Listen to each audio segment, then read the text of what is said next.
প্রাকৃতিক ভূগোলের একটি গুরুত্বপূর্ণ শাখা জলবায়ু বিদ্যা নিয়ে আলোচনা করব আমরা।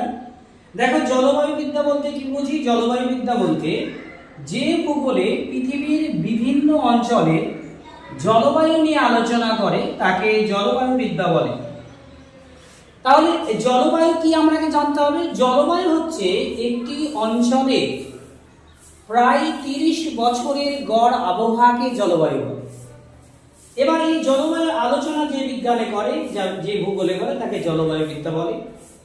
জলবায়ুর উপাদানগুলো কি কি? আবহাওয়া, উষ্ণতা, আর্দ্রতা, এগুলো হচ্ছে জলবায়ুর উপাদান। এবার এই জলবায়ু বিদ্যার জনক কে? না, ডক্টর রেড ভেরিসন। এরপর আমরা জানবো এই জলবায়ু বিদ্যার যে বিজ্ঞানীগণ রয়েছে বা জলবায়ুবিদ রয়েছে তাদের নামগুলি। এক হচ্ছে কোপেন, থর্নথয়েল, টিওর্থা এবং রেড ভেরিসন।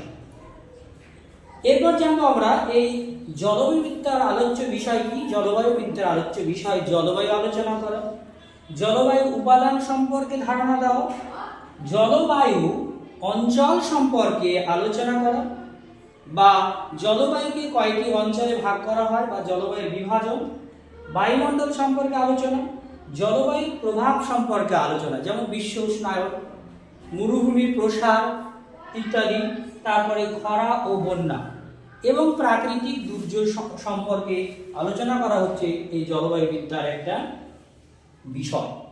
তাহলে তোমাদের পরীক্ষায় করতে পারে খরা ও বন্যা এই বিষয় দুটি ভূগোলের কোন শাখায় আলোচিত হয়। তোমাকে অপশন দিবে জলবায়ু বিদ্যা, তোমাকে অপশন দিবে মৃত্তিকা বিজ্ঞান, তোমাকে অপশন দিবে ভূগাঠনিক বা ভূমিরূপ প্রক্রিয়া। তোমাকে অ্যান্সার কোনটা লিখতে হবে?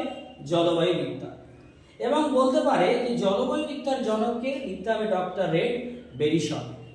আশা করি তোমরা টপিকটি বুঝতে পেরেছো। Thank you for watching this video.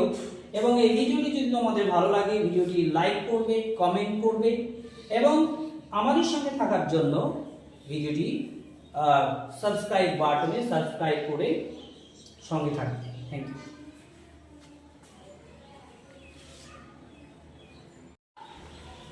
Class 11-এর প্রাকৃতিক ভূগোলের একটি গুরুত্বপূর্ণ শাখা হলো জলবিদ্যা। এটা নিয়ে আজকে আমরা আলোচনা করব। দেখো, জলবিদ্যা কাকে বলে? ভূগোলের যে শাখায় পৃথিবীর সমস্ত জলের অবস্থান, পরিমাণ, জলের পরিবহন ও জলের সংরক্ষণ ও ব্যবহার নিয়ে আলোচনা করা হয় তাকে জলবিদ্যা বলে।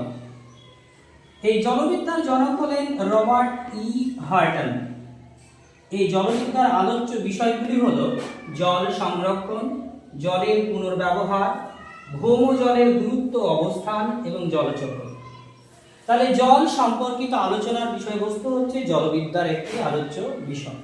আশা করি টপিকটি আমরা বুঝতে পেরেছি। এই টপিক থেকে তোমাদের প্রশ্ন হতে পারে জলবিদ্যার জনককে? আমরা বলবো রবার্ট ই হার্টন। এবং বলতে পারে জল সংরক্ষণ এটি ভূগোলের কোন শাখার আলোচ্য বিষয়? তাহলে বলবো আমরা জলবিদ্যা। আশা করি বুঝতে পেরেছো।